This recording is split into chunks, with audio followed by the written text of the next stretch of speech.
잠시 후 국민의힘 강원도 법률자문위원인 강대규 변호사 연결해서 이재명 대통령 취임 100일에 대한 강원도 도민 민심 알아보고요. 이어서 거두절미 각설하고에서도 이재명 대통령 취임 100일의 화두와 지난 한 주의 정치권 논란 토론해 보겠습니다. KBS 1라디오의 모든 프로그램 유튜브에서도 함께할 수 있습니다. 실시간 방송 보실 수 있고요. 정치, 경제, 사회, 문화 다양한 주제의 콘텐츠들 마련돼 있어요. KBS 1라디오 유튜브 채널 구독, 좋아요, 댓글 부탁드립니다. 토요일 2부 출발하죠.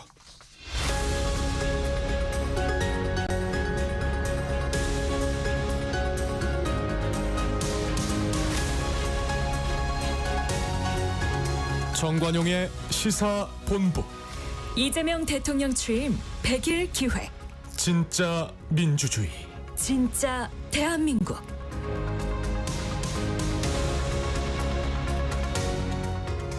네, 국민의힘 강원도 법률자문위원인 강대규 변호사 연결해 봅니다. 변호사님 안녕하세요. 네, 안녕하십니까. 강대규입니다. 지난 100일 100점 만점에 몇 점 주시겠어요? 40점 정도를 주겠습니다. 왜요?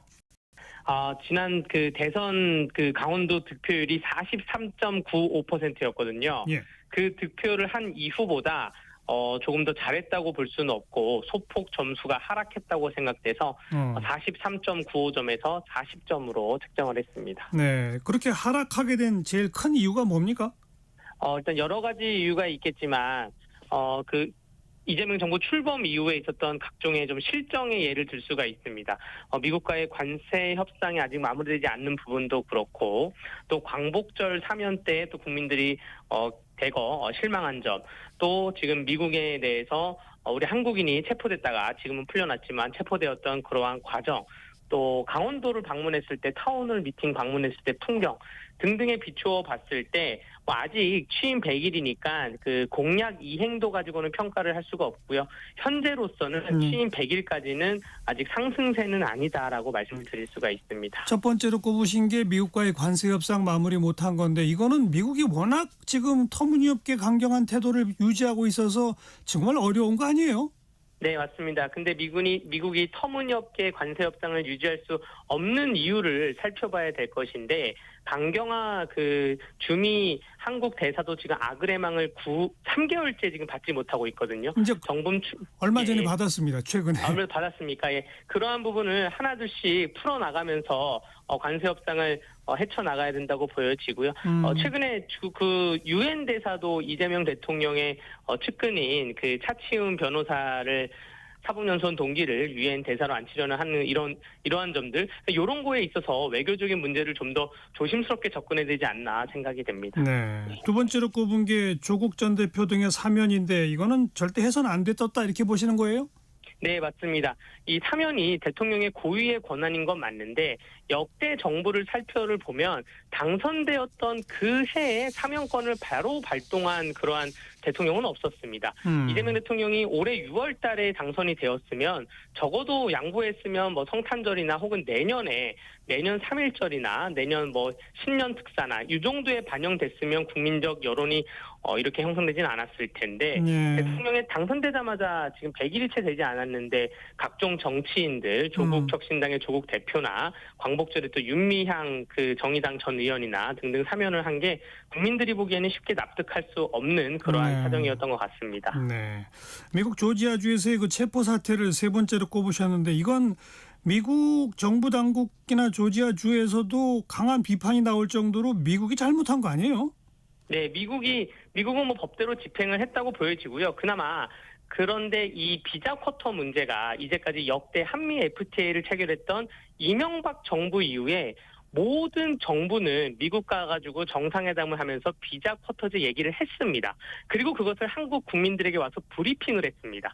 그런데 이재명 정부는 공개된 공개회담 1시간 동안은 비자 쿼터제 얘기를 안 했고요. 비공개 회담했던 1시간도 우리가 비자 쿼터제를 얘기하고 왔다. 그렇기 때문에 한국인들이 전문 비자가 를 안 따고 가서 일하도 걱정하지 말라라고 국민들을 다독였어야 되는데 비자 쿼터 제기가 전혀 없다고 보여집니다. 그렇기 때문에 한국인 구금 사태까지 이어진 거고요. 그러한 과정에서 이미 언론에 많이 공개가 됐지만 LG나 현대 대기업의 사원들은 이미 정보를 알고 출근을 안 했는데, 타기업들도 정보를 알았는데 우리나라 국가가 정보 취득이 그렇게 늦었나라는 좀 무능이 좀 있다고 보여집니다. 네. 그래도 아무튼 이걸 계기로 이제는 비자 문제를 좀 구조적으로 해결하는 그런 노력이 이제 앞으로 제일 급선무가 되겠죠. 예, 맞습니다. 비자 쿼터제가 미국은 FTA를 체결했던 호주나 싱가포르나 칠레는 1,500명에서 많게는 10,000명 정도 비자 쿼터제를 배치를 하고 있는데 그렇다면서요. 안타깝게도 한국은 지금 0명입니다. 네. 그렇기 때문에 이 0명을 지금이라도 어느 정도 늘려야 되고요. 다만 지금 가장 최근에 나온 소식에 의하면 미국이 비자 쿼터제 한 명당 보증금을 굉장히 과도하게 책정을 했다고 하더라고요. 1억 4천만 원이래요. 예, 여기에 대해서도 그러니까 미국과의 관계를 좀 푸는 과정인데 미국이 지금 중국과의 그 관계가 있고 또 한중 관계가 있고 한미 관계가 있는데 이게 이러한 과정에서 이재명 정부가 좀 슬기롭게 풀어나갔으면 하는 바람이 있습니다. 네. 점수가 깎이게 된 네 가지 원인 중에 마지막을 타운홀 미팅에서의 강원도 그 지역 타운홀 미팅의 풍경을 말씀하셨는데 예. 뭐였죠? 이 풍경이 결국 이재명 대통령이 타운홀 미팅을 장관들 3명과 우상호 정무수석과 왔고요. 김진태 강원도지사를 배석을 시켰습니다. 그 도지사를 배석을 시켰던 이유는 각종 강원도의 현안에 대해서 도지사가 가장 잘 아니 필요시 답변을 할 수 있도록 배석을 한 것이라 보여지는데 실제로 김진태 도지사는 대통령의 타운홀 미팅을 앞두고 몇 날 며칠 밤을 새면서 실국장들하고 공부를 했다고 합니다. 도민들이 대통령에게 질문을 하는데 혹여나 대통령께서 답을 못하면 도지사가 대신 답변을 하려고 했는데 이 타운홀 미팅 과정에서 여러 가지 질문이 있었어요. 그래서 대통령께서는 얘기만 듣고 그런 일이 있었냐? 왜 그런지 모르겠다. 답변을 못하고 있는 와중에 도지사가 그 부분은 제가 답변을 하겠다라고 하니 대통령께서 도지사의 말을 냉큼 끊었습니다. 아니요. 말하지 마세요. 지금 말할 것이 아닙니다. 이러한 풍경이 여러 차례 있으면서 도민들 생각에는 첫 번째가 그럼 도지사를 왜 안 쳤냐라는 여론이 있고요. 두 번째가 답변을 아는 사람이 해야 되는 거 아니냐. 내용을 아는 사람이. 도지사든 공무원 실국장이든 대통령께서 와서 얘기 듣는 풍경은 좋은데 타운홀 미팅에 의미가 없다라는 게 있고요.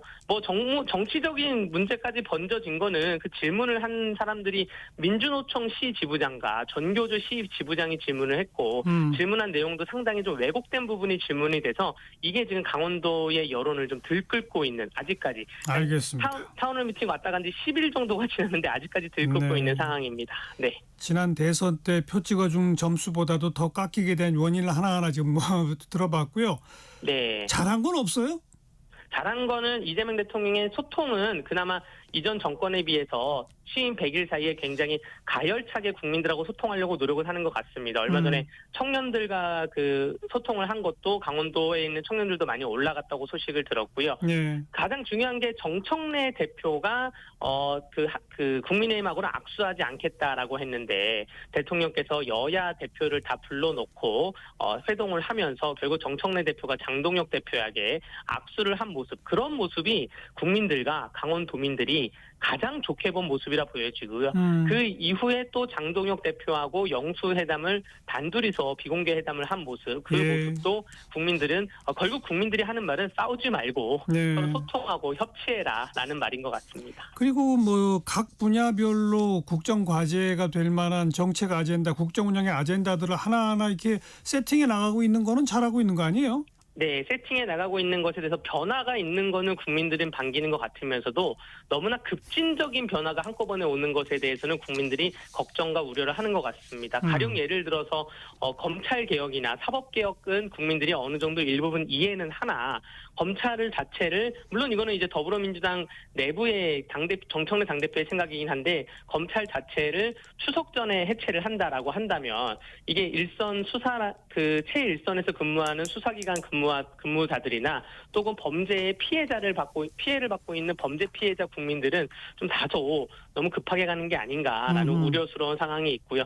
또 각 사법개혁의 문제도 이게 지난 계엄 이후에 있었던 사법개혁, 예를 들어서 소송의 전자소송화라던가 영상 재판의 도입이던가 이러한 AI 시대에 맞는 사법 개혁이 있다면 이해를 하겠지만 계엄 이후에 계엄 때문에 발생한 일을 가지고 개혁이라고 이름을 붙이는 거는 요거는 국민들이 또 주변에 있는 강원도민들이 납득하기가 쉽진 않다고 생각이 됩니다. 강원도민들은 국민의힘에 대한 좀 실망감 같은 것도 여전히 크지 않습니까?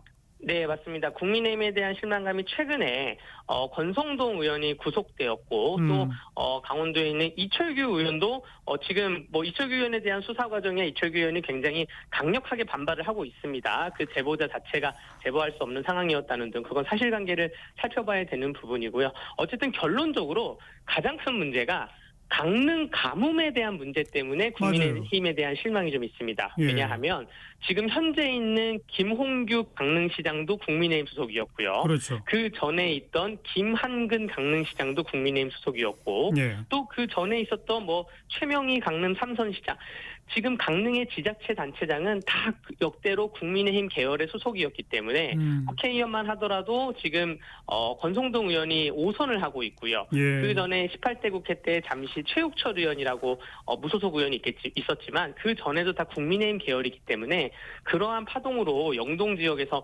아니 21세기에 지금 가뭄이 말이 되냐라는 논란으로 그러게요. 지금 현재 이 시간에도 공무원들이 어제 오늘 그저께와 오늘 해서 물통을 짊어지고 아파트 5층 연립 아파트를 하루 종일 나르고 있는 그러한 실정이거든요. 네. 실제로 물이 30분에서 10분밖에 안 나오고 나오는 물도 쫄쫄쫄 나와서 설거지도 못하고 화장실도 이용 못해서 강릉에 있는 주민들이 지금 인근 양양이나 속초나 춘천 지역으로 대피를 하고 있는 그러한 실정입니다. 그래서 예. 그러한 파장 때문에 국민의 힘에 대한 그 행정 능력에 대한 불신이 또 좀 더 커지지 않았나 생각이 듭니다. 그 측면도 그렇고 국민의힘 내부적으로는 뭐 계엄과 내란 또 탄핵에 대해서 계속 입씨름하고 있는 거 이런 것도 좀 볼썽사납죠? 네, 맞습니다. 그런데 좀 희한하게 지난 대선의 그 입장을 보자면 그 이재명 대통령과 당시 김문수 후보자의 대결에서 18개 시군에서 16개 시군이 김문수 후보자가 승리를 하였고 네. 나머지 2개가 춘천하고 원주인데 거기는 대학가 도시여서 개혁신당의 표가 약간 잡아먹었다는 것이지 개혁신당의 표를 차치하고 계산하면 또 국민의힘이 승리하였다는 그러한 역계산이 나옵니다. 그래서 강원도의 민심은 이 수도권의 바람이 태백산맥을 넘기가 힘들구나 라는 게 가장 최근 선거였던 대선 이재명 대통령과 그 김문수 대선 후보에 나왔던 표심이었고 예. 그게 사실은 아직도 좀 작용되고 있는 게 아닌가. 그래요. 이거는 민주당의 좀 과제인 것 같아요. 민주당의 과제가 이 태백산맥 그 수도권의 바람과 여러 가지 전 국민적인 이러한 여론조사 방향을 네. 태백산맥을 어떻게 넘을 것인가. 이것은 민주당이 좀 고민해야 될 과제일 것 같습니다. 네. 국민의힘이 이런저런 실망스러운 모습을 보이고 있지만 강원도 민심은 여전히 그래도 국민의힘 편이다. 네, 그 말인 거네. 그게 이제 내년 지방선거까지 좀 이어질 것 같고요. 다만 좀 그 확고했던 강릉 행정 그 선거의 벽은 좀 깨지지 않을까라고 그러네요. 모두가 예상은 하고 있습니다. 알겠습니다. 국민의힘의 강원도 법률자문위원이었 강대규 변호사였어요. 고맙습니다. 네, 감사합니다.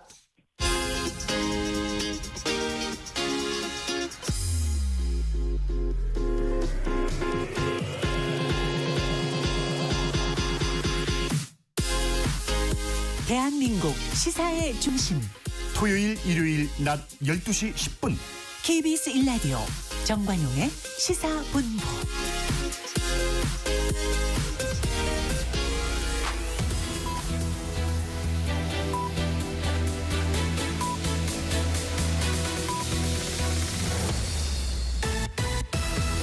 고두절미 각설하고 고고고 갈 때까지 가보자.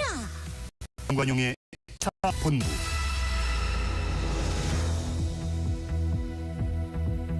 주요 정치 이슈들 거두절미하고 알맹이부터 토론해보는 거두절미 각설하고 입니다.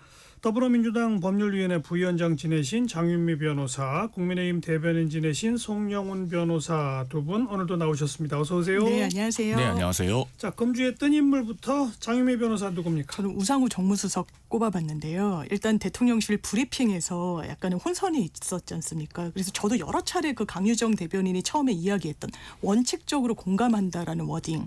그 조희대 워딩이, 대법원장 건. 조희대 대법원장 건과 관련해서 그럼 조희대 대법원장의 사퇴에 원칙적으로 공감한다로 조응하는지 이제 여러 차례 들어봤는데 그거는 조금 애매하더라고요. 제가 여러 번 이제 들어봤을 때도 이제 기자들은 그게 워낙 현안이었으니까 계속 이제 긴급 속보로 타전을 했던 것 같고 그러니까 이제 마무리를 줘야 되는 상황에 처했던 것 같아요.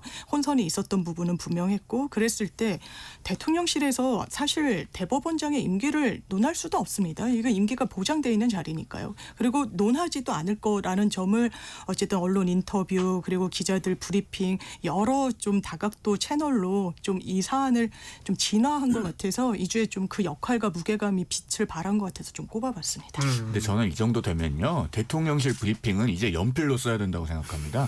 브리핑 하다가 틀리면 지우개로 지워야 되지 않겠습니까? 그 얘기는 이따가 또 좀 하고. 예. 금주의 뜬 인물 송영은 변호사. 예, 대구 북구 갑을 지역구로 두고 있는 국민의힘의 우재준 의원입니다. 이번 주 목요일에 국회 소통관에서 기자회견을 열고 한미 통상협상에 관한 정보 공개를 청구하겠다고 밝혔죠.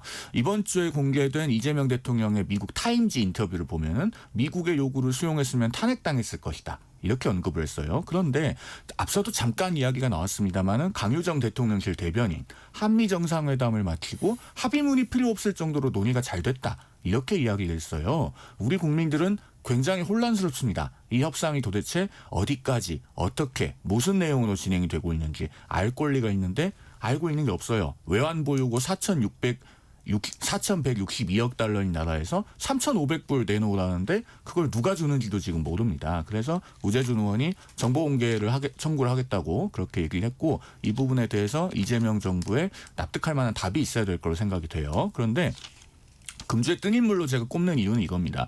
국민의힘이 내일 장외 집회를 한다고 하죠. 그런데 새로운 지지층을 유입할 수 있는 수단으로 효율적인지 좀 의문이 있어요. 오히려 지금 야당은 이렇게 우재준 의원처럼 현재 정부가 국민에게 답하지 못하고 있는 부분에 대해서 정밀 타격을 해야 됩니다. 그래서 야당의 어떤 새로운 대여투쟁 모델을 제시했다는 점에서 금주의 뜬 인물로 선정하겠습니다.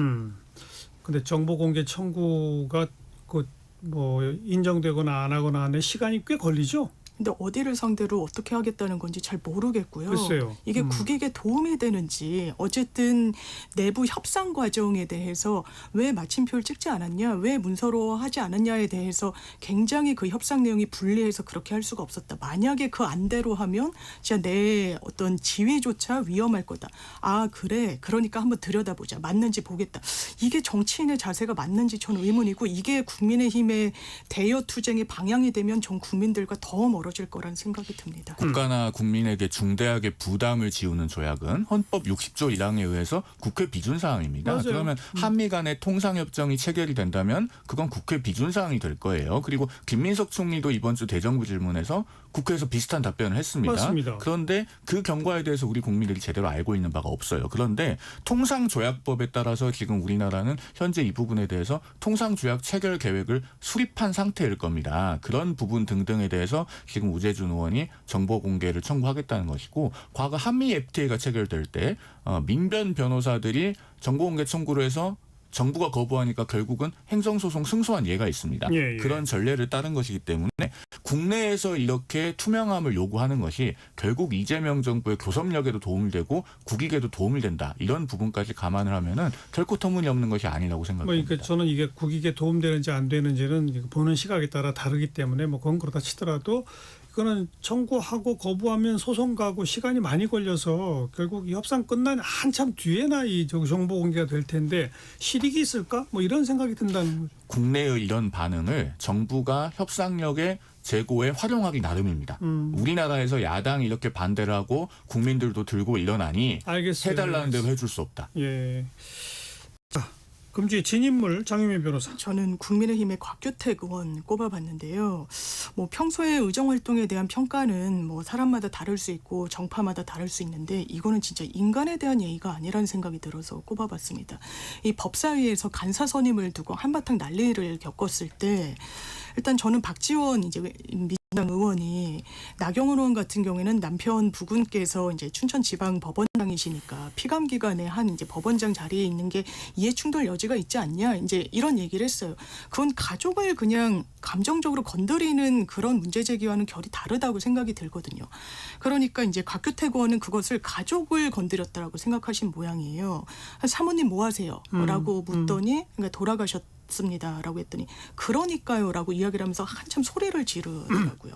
그 문제 제기 방식에 동의하지 않는다는 차원이니까 이제 민주당 의원들 중에서도 인간이 먼저 되라라는 이제 일갈이 나오기도 했는데 참 정치인이 되기 전에 네. 정말 인간적인 그런 부분부터 갖췄으면 좋겠다는 생각이 들어서 꼽아봤습니다. 송영훈 변호사, 금주의 진인물. 단연 민주당 서영교 의원이죠. 아니 어떻게 AI로 합성된 그런 가짜 뉴스 녹음 파일을 가지고 의혹을 제기했다가 그것이 결국 AI에 의한 것이라는 이야기가 나오고 내용 자체로도 근거가 뒷받침이 안 되니까 이번에는 무슨 국회의원으로부터 들었다? 그럼 왜 4개월 전에는 그런 얘기를 안 했습니까? 그러니까 계속 꼴대로 옮겨가면서 본인이 면책특권 뒤에서 제기했던 가짜 뉴스에 대해서 아무런 책임을 지지 않는 자세를 보이고 있어요. 그러니까 이제 우리 국민들께서 뭐라고 말씀하고 계십니까? 국회의원들이 정말 내려놔야 할 특권은 불체포 특권뿐만이 아니라 면책특권이다. 이런 이야기까지 나오고 있는 겁니다. 민주당이 서영교 의원에 대해서 엄정하게 책임을 묻지 않는다면 아마도 다음 선거에서 국민들께서 서영교 의원에게 책임을 묻지 않을까 그렇게 생각됩니다. 금주의 아무튼 정치권에서 제일 뜨거운 주제는 조희대 대법원장에 대한 민주당 지도부에서의 잇따른 사퇴 요구, 그러면서 몇몇 의원이 제기한 뭐 조희대, 한덕수, 정상명 등의 회동설, 뭐 거기서 대법원으로 넘어오면 알아서 처리한다고 했다는 설, 뭐 이런 게 가장 뜨거운 주제였습니다.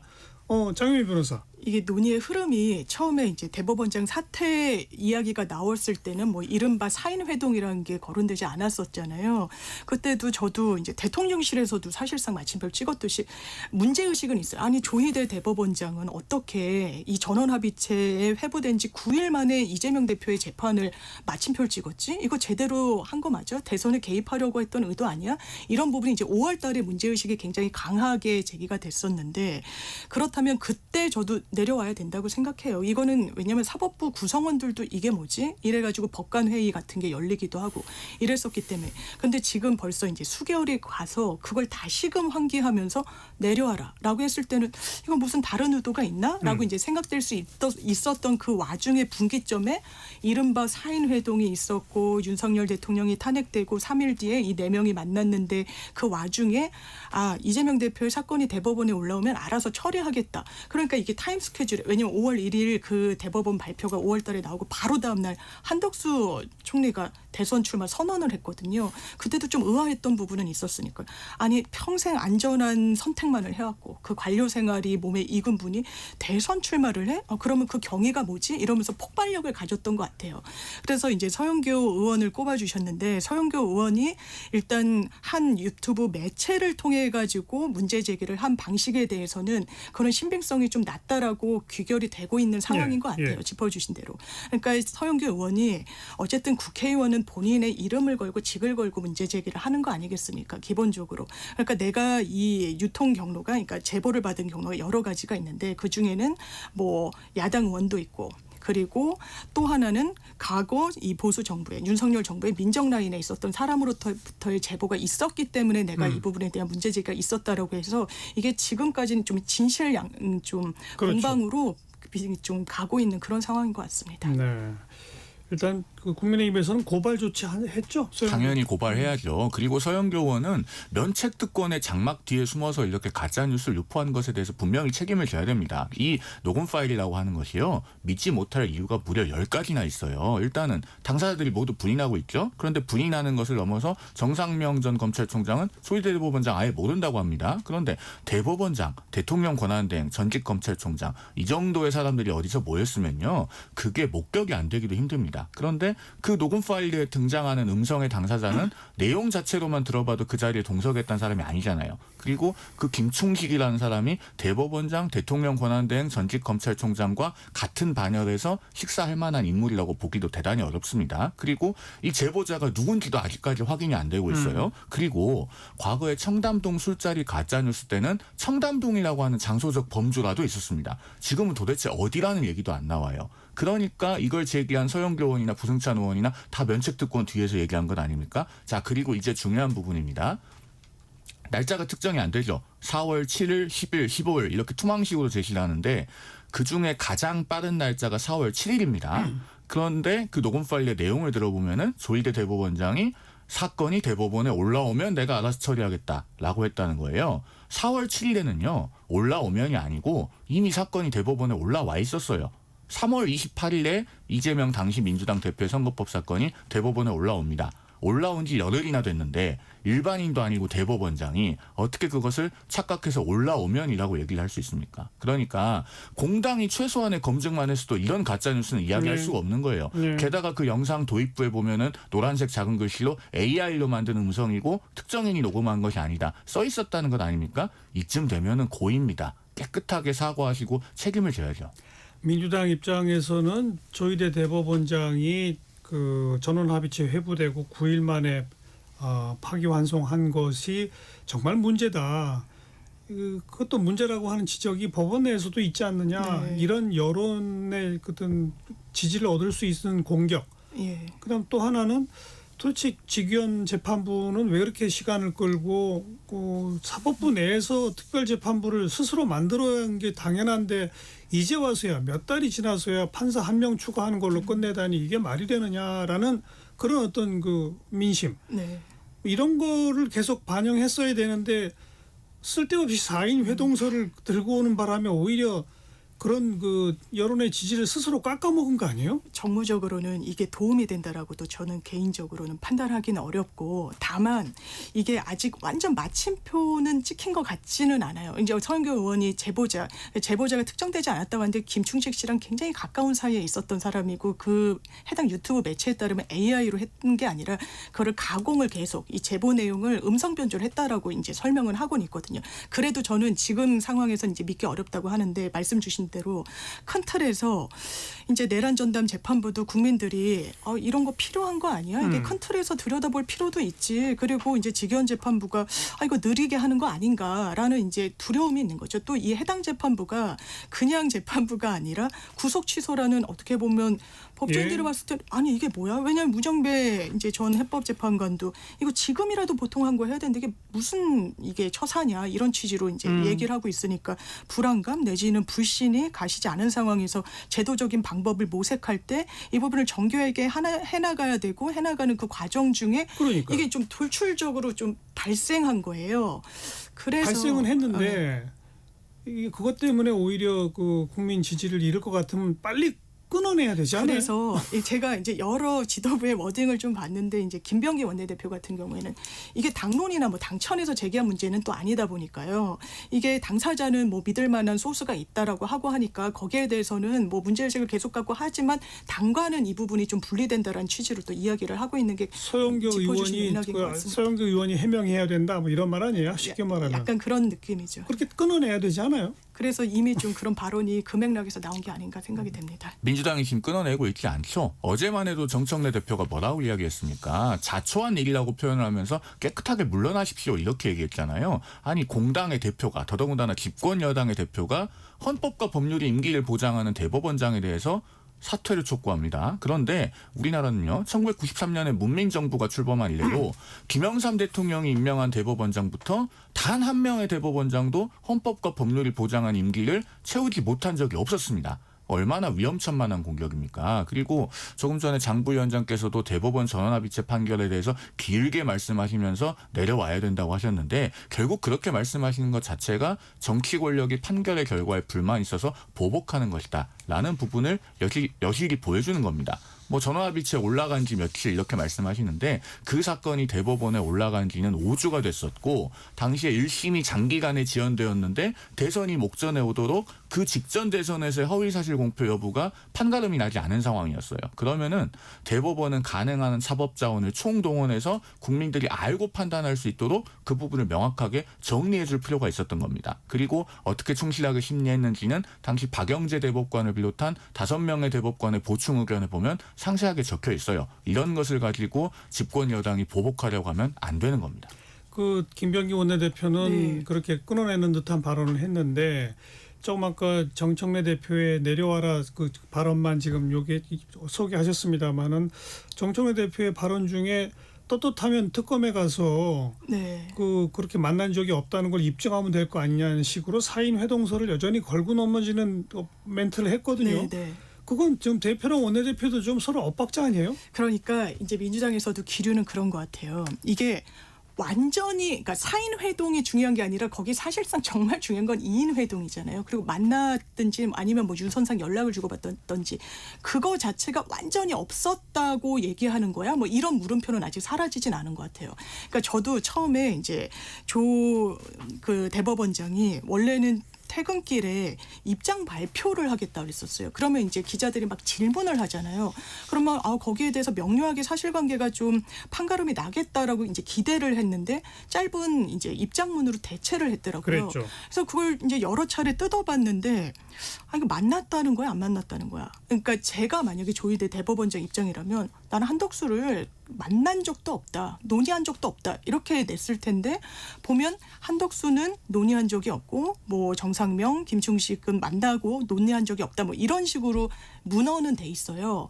그러니까 내부 부장판사 한 분도 글을 올렸죠. 이거 왜 명확하게 하지 않냐라고 했을 때 이제 저도 비슷한 문제 제기를 했는데 제가 좀 약간 과도하게 생각하나라고 했을 때 이렇게 생각하시는 분이 또 계시는구나라고 했는데 그 부분에 대해서 이제 법원 행정처에 뭐 그 문헌을 관리했다는 사람이 이거 안 갔다는 건데 뭐 말을 고르다 보니까 그렇게 됐다.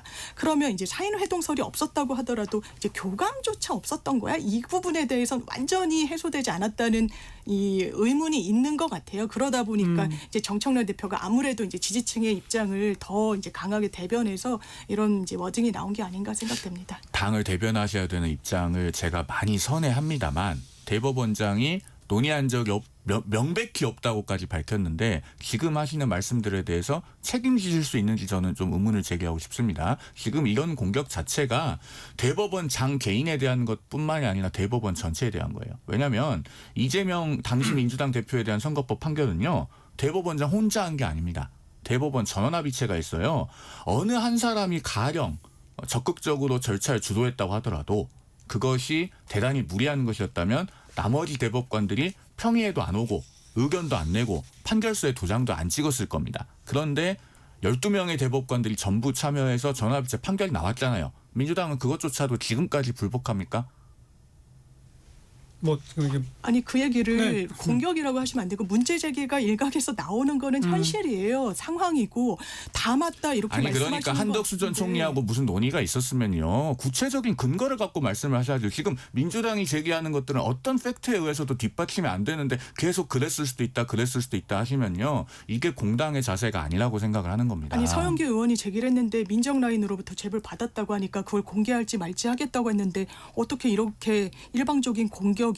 없는 사실을 지어낸다. 이렇게 단정하는 이유가 공격 아닙니까? 4개월 전에는 그런 제보자가 있다고 말도 안 하던데요. 국회의원으로부터 들었다는 얘기를 서영교 의원이 4개월 전에 안 했잖아요. 아무튼 그 최소한의 근거가 아직 제시되지 않았다는 점에서 반응이 별로 좋지 않다. 네네. 뭐 이렇게 말할 수가 있고요. 그 대법원의 그 파기환송 시임에 대해서는 뭐 여러 가지 논리로 송영원 변호사가 뭐 전원 합의체에서 결론 다 낸 것이다, 조속한 뭐 필요성이 있었다 등등 얘기하지만 지나치게 이례적으로 빨랐다라고 하는 점에서 국민적 의구심이 매우 크다. 이건 또한 또 다수의 국민들이 생각하고 있는 바니까 그런 점을 좀 기준점으로 삼아야 된다는 말씀까지만 드리고 1시 33분 좀 지났습니다. 잠깐 교통정보 전해드릴게요. 서휘영 씨. 네, 이 시각 교통정보입니다. 곳곳에 사고 주의하셔야겠습니다.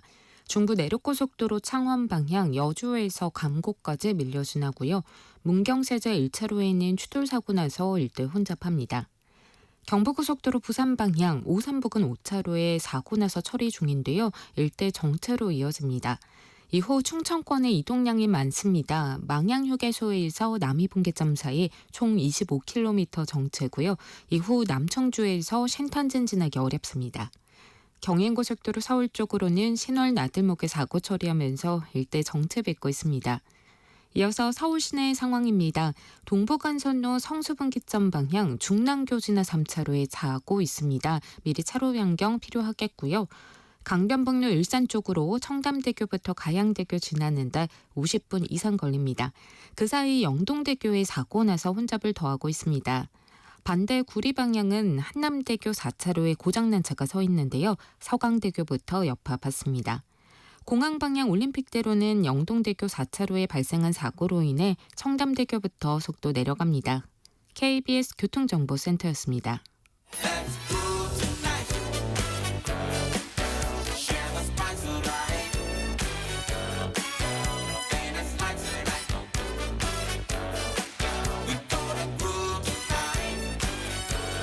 국민 MC 정관용. KBS 1라디오 정관용의 시사본부. 들어보면 달라요.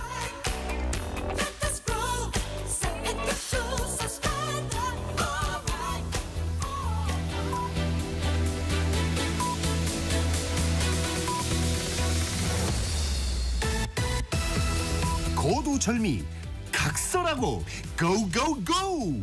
갈 때까지 가보자. 정관용의 시사본부.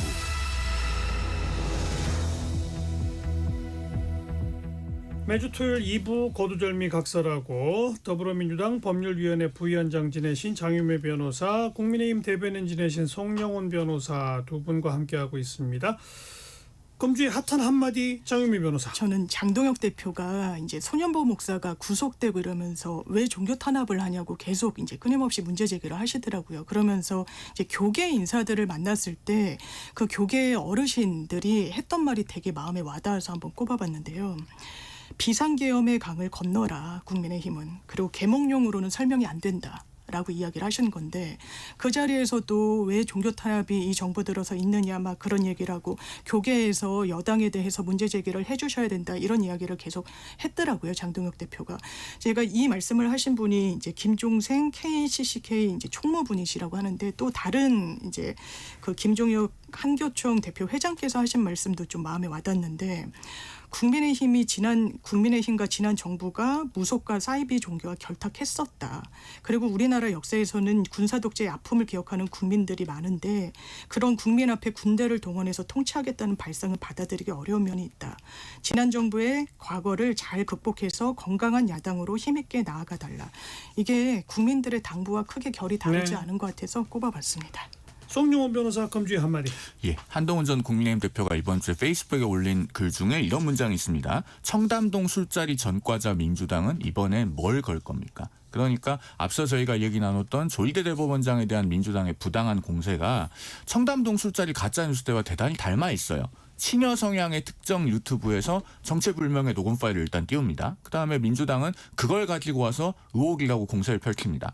가짜뉴스로 판명이 나도 사과를 하고 책임지는 사람이 없어요. 김의겸 전 의원 같은 경우에 최근에 법원에서 민사 1심 7천만 원 손해배상 판결까지 받았죠. 그런데 아직까지 새만금 개발청장으로 재직하고 있습니다. 당시에 민주당은 청담동 술자리 가짜뉴스 그 유튜브 영상을 최고위원회의에서 틀기까지 했어요. 지금 서영교 의원, 부승찬 의원 등등이 제기했던 의혹도 그 녹음 파일 자체가 아예 합성된 가짜라고 드러나고 있는 마당에 아무도 책임을 지지 않고 또 김어준 씨 유튜브에 나가서 다른 방식으로 의혹을 제기하면서 대법원장을 겁박하고 있습니다. 심지어 민주당 일각에서는 대법원장 탄핵도 거론하고 있는데 전 세계에서 민주주의를 정상적으로 하고 있는 선진국 중에 대법원장을 탄핵한 나라는 없고 근래에 굳이 비근한 예를 찾자면 스리랑카나 파키스탄 정도가 대법원장 탄핵을 했다라는 말씀까지 덧붙여서 드립니다. 네. 자, 이 문제가 지금 이제 전담대판부 설치법 발의로 연결이 되는 문제가 됩니다. 민주당 측에 단도직입적으로 물어보고 싶은 게 뭐 사법부가 스스로 전담재판부를 진작에 만들었어야 한다 등등의 논리는 충분히 타당성이 있습니다. 그런데 그걸 안 한다고 해서 국회가 이런 입법을 하면 이 재판을 받는 피고인들이 누구라도 이걸 헌법재판소로 안 가져가겠습니까? 100% 헌법재판소로 갑니다. 문영배 재판관이 얘기했듯이. 그러면 의도한 바와 다르게 헌법재판소 결론이 날 때까지 재판이 다 중단이 돼요. 그게 원하는 바인가요? 그래서 논의의 층위가 두 개가 있는 것 같은데요. 하나는 이게 위헌이어서 그러니까 논의조차 하지 못하는 그런 의제인가의 논의가 하나가 있는 것 같고요. 거기에는 저는 동의하지 않고 이거는 이제 합헌이고 헌법의 체계에서 이제 논의할 수 있다. 이제 두 번째 단계로 갔을 때 이게 그러면 이제 민주당이 방향 설정을 한 이유는 이게 더 빨리 돼야 되는데 그리고 전담재판부가 어쨌든 몰입해가지고 집중적으로 이 사건을 봐줘야 이제 논리 정합성이나 이런 부분이 다 완결된 채로 그리고 이제 그 사건 사건에 대해서는 어느 법관보다도 훨씬 잘하니까 그런 부분에 대해서 국민들 기대에 부응하는 이제 판결이 나올 텐데라는 이런 원론적인 부분이 있고, 근데 말씀 주신 대로 이게 만약에 오늘 당장 생긴다, 다음 주 월요일 날 네. 생긴다라고 하면 직위원 재판부에 있는 사건이 다 글로 가는 거예요. 그러면 저희가 재판부가 바뀌면 변론 갱신 절차라는 걸 합니다. 그럼 그것을 아마 악용할 거예요. 왜냐하면 양승태 대법원장이 저희가 실무에서는 변론 갱신 절차 판사가 바뀌었을 때 뭐 증거 조사했던 거 뭐 이의 없으시죠 이러고 그냥 넘어가요. 형식적으로 네네 이러고. 그런데 그것을 또 이제 문제 삼기 시작하면 증거 조사했던 거, 증인 신문했던 걸 다 조서를 읽고 그대로 현출하고 막 이제 이런 식으로 하니까 예. 대단히 지체가 될 수 있어요. 변론 갱신 절차뿐만 아니라 일단 원론적으로 넘어갔을 때 이 새 전담 재판부가 들여다보면은 이미 된 사람들에 대해서는 시간이 지체되는 거는 어느 정도 좀 예상이 되는 거거든요. 사건을 새로 파악해야 되니까. 그것도 그렇고 예. 또 헌법재판소로 가져가면 그래서 저도 그게 문제인 게 그런 위헌법률 심판 제청이 되든 안 되든 이게 뭐 정말 공정한 재판을 받을 권리를 침해하는지 아닌지 저는 아니라고 생각합니다만 문제 제기는 할 수 있는 거예요. 그게 청구권을 이제 제기할 수 있는 그 피고인들의 권한이니까. 그러면 재판은 중지가 됩니다. 그러니까 이 부분과 관련해서 정무적으로, 그러니까 정말 정치적으로 이 부분이 도움이 될 것인가에 대한 이제 고민은 저도 같이 좀 신중하게 있어야 된다는 입장입니다. 정치 이전에요. 사법권 독립을 뒤흔들고 무엇보다도 헌법 27조가 규정하고 있는 법관에 의한 공정한 재판을 받을 권리를 침해하는 위헌입니다. 왜냐면요. 법관에 의한 공정한 재판을 받을 권리의 핵심은 법관 배당의 무작위성에 있어요. 우리가 사건이 생겼을 때 그 사건은 판사에게 무작위로 배당됩니다. 그리고 어떻게 사건이 배당될지에 관해서 미리 법령에 의해서 정해져 있어요. 그런 사전적으로 만들어진 규칙에 따라서 무작위로 배당이 되어야 공정한 재판을 받을 권리가 지켜지는 겁니다. 그런데 특정한 사건에 대해서 정치 권력이 개입해서 내가 보기에 재판이 좀 못 믿었다 혹은 판사가 마음에 안 든다라고 해서 규칙을 바꾸고 판사를 갈아치우면 그게 곧 공정한 재판을 받을 권리를 해치는 거예요. 그렇기 때문에 문영배 전 헌법재판소장 권한대행도 이런 것은 헌재의 판단을 받을 수밖에 없기 때문에 신중하게 하는 것이 좋다라고 페이스북에 예, 올렸잖아요. 예. 그건 전직 헌법재판소장 권한대행이니까 이거 위헌 나온다라고 명시적으로 말을 못해서 그렇지 사실상 위헌이라는 경고를 한 것과 다름이 없습니다. 천대엽 법원행정처장도 이것은 역사적인 재판이 무효가 될 수 있다라고 국회에 나와서 경고의 메시지를 던지지 않았습니까? 그러면은 정말로 12.3 비상계엄을 엄정하게 처벌해야겠다는 사람들일수록 이런 위헌적인 법률은 함부로 추진하지 말아야죠. 제가 우리 방송에서도 말씀을 드린 적이 있습니다. 이거 하면은 위헌법률 심판 재청 신청 걸려서 재판 중단되고 구속된 피고인들 풀어줘야 된다. 예. 설령 그렇게 되지 않더라도 헌재에 가서 나중에 위헌 나오면 2심 끝날 때쯤 돼서 위헌 나와서 1심, 2심 다 다시 해야 되면 어떻게 할 거냐. 민주당은 여기에 대해서 책임질 수 있는가라고 저는 묻고 싶습니다. 그래서요. 뭐 이건 대통령까지 개입된 논란이다 보니까 이게 진짜 위헌이냐 아니냐가 솔직히 그건 궁금하기는 합니다.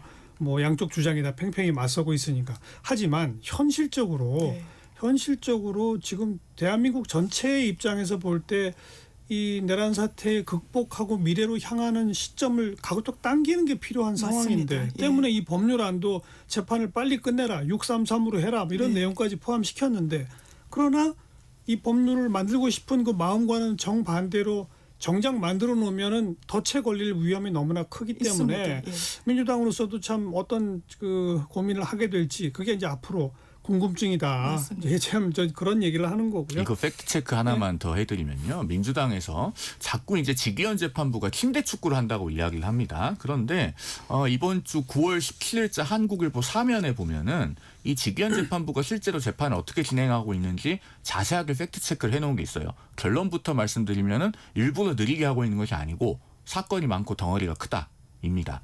내란이라고 하는 것은 원래 이제 형법상 집합범이라고 해서요. 본래 여러 사람들이 같이 저지르게 되어 있는 겁니다. 그래서 사건도 우리가 윤석열 전 대통령 한 사람에 대한 사건만 생각하지만 크게 보면 세 덩어리입니다. 전 대통령 등등 그리고 뭐 김영현 전 국방장관이나 노상원 씨 같은 전직 현직 군인들 등등 그리고 조지호 경찰청장, 김봉식 전 서울경찰청장과 같은 경찰 수뇌부 등등 그 사건들을 합하면은 일주일에 이미 3번, 4번 재판을 하고 있어서 과거 박근혜 전 대통령 때 일주일에 4번 하고 있는 것 못지 않다는 거예요. 알겠습니다. 그리고 증인 하나만 더 말씀드리면 증인의 숫자가 박근혜 전 대통령 1심 때 130명이었다고 합니다. 그런데 경찰 수뇌부 관련된 사건에서 있는데요. 올해 2월에 검찰 측이 첫 번째 공판 준비 기일에 밝힌 바에 따르면 변호인 측에서 증거를 모두 부동의하면 불러내야 되는 증인이 520명이랍니다. 4배 달하는 거죠. 그러니까 일부러 느리게 하고 있는 게 아니에요. 그리고 판사를 왜 이제야 한 명을 그 재판부에 추가로 보충하냐라는 얘기가 있었습니다.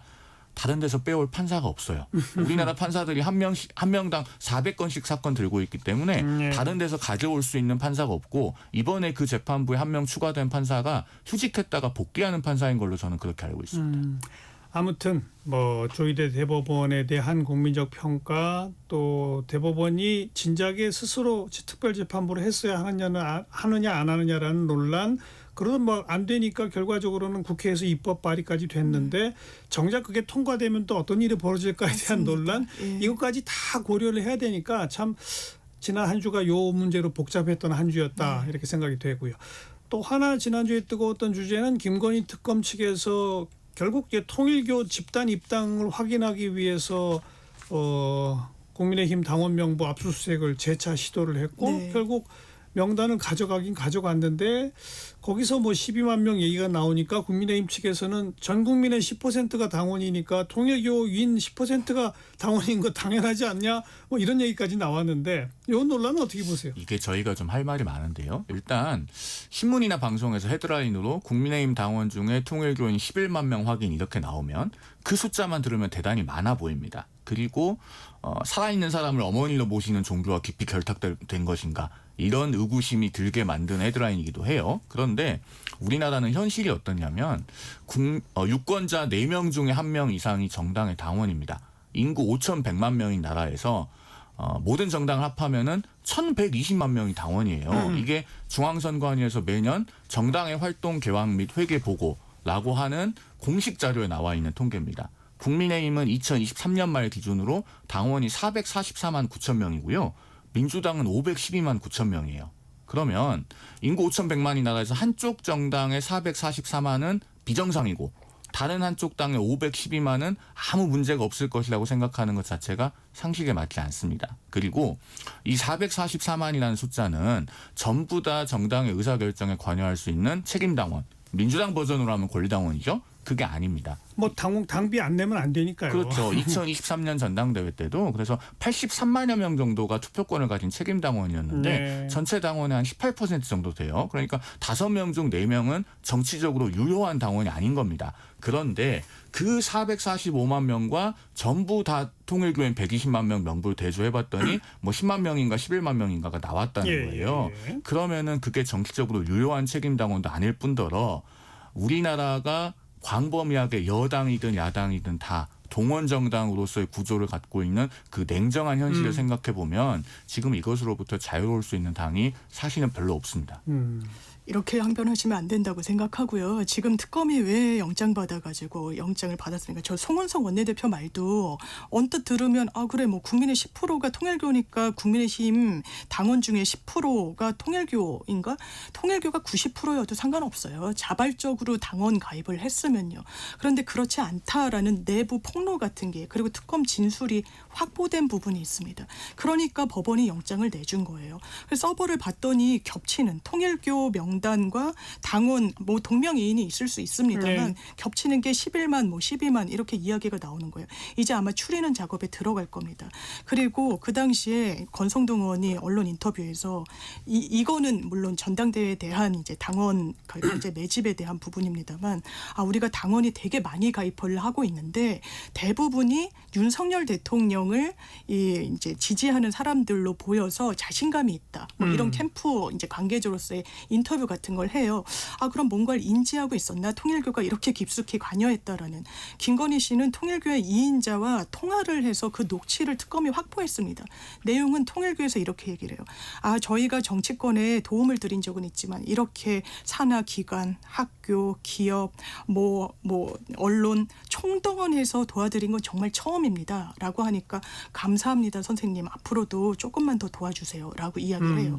그 부분과 관련한 여러 강론들을 맞춰가면서 통일교 명부까지 확보가 된 상황이라 이게 만약 더 실체가 드러나게 되면 국민의힘은 전당대회, 대선, 민주적 절차적 정당성 없이 치렀다는 데까지 귀결될 수밖에 없을 한학자 겁니다. 총재 대행이 검찰 특검 수사를 받았죠. 네. 그리고 보도에 따르면 그 수사 과정에서조차 내 가르침 받는 사람이 대통령이 돼야 한다는 네. 식의 정치적 발언을 서슴없이 했다는 거 아니겠어요? 맞습니다. 뭐 그런 걸로 보면 통일교는 의심을 살만하죠. 그리고 그렇죠? 자기가 일단 이제 이 선임한 내 이제 종교적 가치, 정교 분리가 아니라 정교 일치의 연장선상에서 그러니까요. 이런 일을 했다라고 하고 이 돈을 갖다 줬다는 재정국장이 또 한학자 총재의 완전 비서실장, 진짜 측근인 사람한테 문자를 보낸 게 있어요. 그러면서 이번에 참 어머님의 선택은 보수 후보님입니다. 뭐 이런 취지의 문자가 막 오갔거든요. 그랬을 때 이 부분은 그리고 여러 정황을 맞춰보면 윤석열 당시 후보였던 거는 좀 이론의 여지가 없어 보이죠. 딱지를 붙이기는 참 쉬운데요. 떼일 시간도 좀 충분히 주셔야 될 것 같습니다. 일단 제가 민주당에 여쭤보고 싶은 건 민주당은 혹시 512만 당원 중에 통일교인이 몇 명 있는지 알고 계십니까? 그게 지금 아니 잠깐 제 말 끝까지 들어보세요. 모르실 겁니다. 왜냐하면 몰라요. 정상이에요. 정당의 입당 원서에는 종교를 적는欄이 없거든요. 국민의힘도 몰랐습니다. 당연히 어디에도 종교를 기준으로 분류되어 있지 않아요. 아마 이번에 처음 알았을 거예요. 그러면은 자 여기서 중요한 거는 정말로 조직적인 입당이 있어서 가입한 책임당원들이 있는가. 예. 그들의 숫자가 얼마인가. 그러니까요. 그리고 당비는 어디로부터 들어와서 그럼 언제부터 언제까지 납부되는가. 예, 예. 이런 것들을 정확하게 봐야 돼요. 앞서 444만이나 512만이나 이 숫자들은요. 국민의힘은 과거 민자당 시절부터 그리고 민주당은 평민당 시절부터 쌓고 쌓여서 생긴 숫자입니다. 그러면은 그 중에서 특정 종교 단체의 교인이 얼마다 이렇게 얘기하면 안 되는 거예요. 근데 그 부분에 대해서 아직 선별도 안 된 상태에서 그러니까 10만이든 11만이든 알겠습니다. 그 숫자부터 먼저 나가고 이렇게 상대 정당에 대해서 낙인 찍고 딱지 붙이면서 너희는 해산돼야 된다. 이런 정치 공세 자체가 대단히 부적절한 겁니다. 전 이제 특검 측이 이렇게 건드려 놓은 것을 어떻게 매듭 지을 수 있을까가 저는 오히려 궁금한 거예요. 의심은 할 수 있습니다. 또 의심할 만한 정황 증거도 여러 가지가 있어요. 이런저런 발언도 있고 뭐도 있고 뭐 돈 줬다는 사람 그 돈에는 무슨 뭐 왕자가 써 있다는 사람 네. 그리고 뭐 입당시키자는 뭐 이 발언이 있었다는 사람 뭐 등등등 의심 많이 할 수 있는데 그걸 당원 명부, 교인 명부를 가지고 입증해내서 기소하고 유죄 판결까지 받아보겠다라는 게 지금 특검의 태도인데 과연 그게 가능할까? 그건 정말 저도 궁금하더라고요. 쉬운 수사는 아닐 것 그러니까요. 같아요. 그런데 이 수사는 당연히 해야 되는 수사고요. 이게 정당법 위반입니다. 이런 식으로 강제적으로 왜냐하면 정교분리 원칙이 왜 헌법에 규정돼 있겠어요. 종교 지도자는 그 신앙을 갖고 있는 사람들한테는 엄청난 영향력을 미칠 수밖에 없는 거예요. 그런데 여기에 각 지부별로 해가지고 이번에 막 돈을 내리면서 막 이런 이제 폭로가 있는 거니까요. 네. 그런 부분과 관련해서 수사조차 하지 않는다. 이게 정치적 공세다. 그러니까 알겠습니다. 뭐 잠깐만. 헌법은 정치와 종교가 분리된다고도 규정하고 있지만 동시에 복수정당제는 보장되고 정당은 법률이 정하는 바에 의하여 국가의 보호를 받는다고도 규정하고 있습니다. 만약에 특정 종교 집단이 부정한 목적을 갖고 정당에 들어와서 그 정당의 의사결정을 왜곡시키고자 했다면 그것이 사실로 판명된다면 사실은 국민의힘이 정당의 건강성을 위해서 단호하게 끊어내고 네. 먼저 자정작용해야 됩니다. 그 부분에 대해서는 제가 일관되게 말씀드려왔고요. 잠깐만 됐습니다. 하여튼 지금 통일교가 불거져서 네, 그렇고 통일교가 또 다른 종교에 비해서는 그런 그 정치랑 겹쳐지는 대목에 의심이 많이 가서 그런 네, 거지. 그렇습니다. 우리나라의 그 뭐 보수 진보의 좀 대표적인 이 교회들도 있고 절도 있습니다. 네. 그런 데서 그동안 모든 선거에서 어떤 활동을 했을지 의심은 다 가요. 그런데 그걸 한 번도 이렇게 제대로 입증해내서 처벌한 그런 사례는 아직 없기 때문에 그래서 정말 지금 이 특검의 수사가 네. 어떻게 진척이 될런지는 좀 그런 관점에서 제대로 한번 지켜볼 필요가 있다는 말씀까지만 드리고 오늘 마무리 짓겠습니다. 거두절미 각서라고 했어요. 더불어민주당 법률위원회 부위원장 지내신 장윤미 변호사, 국민의힘 대변인 지내신 송영원 변호사 두 분 수고하셨습니다. 네, 감사합니다. 감사합니다. 내일 일요일 이 시간에도 이재명 대통령 취임 100일 평가 기획 계속 이어가도록 하겠습니다. 사이먼 앤 가펑클의 Bridge of Troubled Water 들으시고 내일 뵙죠. 안녕히 계세요.